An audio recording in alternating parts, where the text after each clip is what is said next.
आप सभी प्रिय मित्रों का आपके अपने चैनल एम्स गिल इंफोटेनमेंट में स्वागत है। आज हम आपको बाबा करम सिंह जी की जीवनी सुनाएंगे। शहीदन मिसल के संस्थापक बाबा दीप सिंह जी शहीद की शहादत के बाद मिसल की देखभाल कर रहे सुद सिंह के साथी करम सिंह उनके उत्तराधिकारी बने। वे लाहौर परगने के मराना मरहका गांव के निवासी सिद्धू जाट चौधरी बीर सिंह के पुत्र थे। सरहिंद के जैन खान की हत्या के बाद सिख सरदारों ने आसपास के इलाकों पर कब्जा कर लिया। करम सिंह ने अंबाला जिले के शहजादपुर, माजरी और केसरी के परगने पर भी कब्जा कर लिया, जिससे सालाना 1 लाख रुपए की आय होती थी। रानियावाला के नवाब जबीता खान दमदाना साहिब के पास अपने क्षेत्र पर शासन कर रहे थे।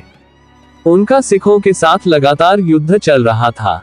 उन्हें शांत करने के लिए उन्होंने दादू, धर्मपुरा, रामपुरा, तालोकेवाला, केवल और हुना पक्का सहित 12 गांवों को गुरुद्वारे के नाम पर स्थानांतरित कर दिया।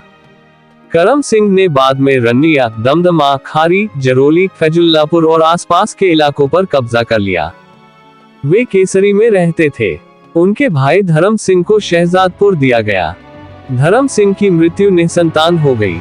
धर्म सिंह की मृत्यु के बाद उनकी विधवा माई देसा को जीवन यापन के लिए बड़ागांव गांव दिया गया। करम सिंह खुद शहजादपुर चले गए और धर्म सिंह की विधवा माई देसा को अपने विवाह में शामिल कर लिया। माई देसा की मृत्यु के बाद उनकी संपत्ति भी करम सिंह के हाथों में चली गई। करम सिंह के समय में 404 सिखों की एक टुकड़ी 2 तोपों और 10 जंबूरों के साथ दमदमा में तैनात थी। नत्था सिंह इस जगह के मुख्तार थे। करम सिंह के आदेश पर उन्हें बदल दिया गया। जब 1768 में जलालाबाद लोहारी के नवाब हसन खान द्वारा विवाहित बेटी को जबरन जब्त कर लिए जाने की शिकायत पर सिख सेना ने करम सिंह शहीद की कमान में जलालाबाद पर चढ़ाई की, जो लड़ाई में सफल रहे। नवाब को एक खाट से बांधकर जिंदा जला दिया गया। नवाब के एजेंट, एक हिंदू कलाल, जिसने उन्हें खूबसूरत लड़कियों के बारे में बताया था, उसको सार्वजनिक रूप से मार दिया गया। ब्राह्मण की बेटी को उसके पति को वापस कर दिया गया और सरदार ने देखा कि लड़की द्वारा पकाया गया भोजन उसके पति के गांव के सभी ब्राह्मणों को परोसा गया। सिखों ने लड़की के पति को उसके साथ अच्छा व्यवहार करने के लिए पर्याप्त धन दिया।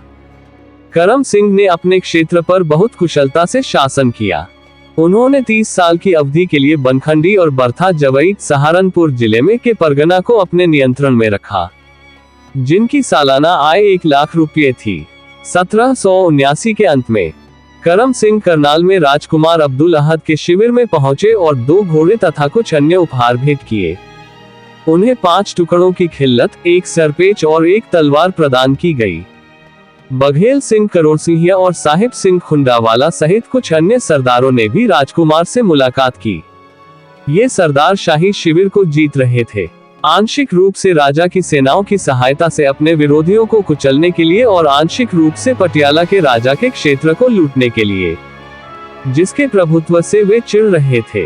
मराठों के साथ अपने मेलजोल के कारण पटियाला के दीवान नानुमल शाही अनुग्रह से वंचित हो गए।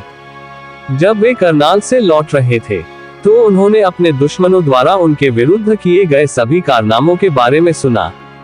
उन्होंने पटियाला वापस लौटना उचित नहीं समझा, जहां उन्हें केवल कारावास या मृत्यु की उम्मीद थी। इसलिए उन्होंने सरदार करम सिंह शहीद के पास शरण ली। शहीद मिसल की सेना में 2000 घुड़सवार शामिल थे। बाबा करम सिंह की मृत्यु 1794 में हुई। अपना कीमती समय निकाल के हमें सुनने के लिए सभी दर्शकों का हार्दिक धन्यवाद। और भी सिख इतिहास, कहानियां और घटनाएं जानने के लिए बने रहे हमारे साथ। वाहेगुरु जी दा खालसा, श्री वाहेगुरु जी दी फतेह।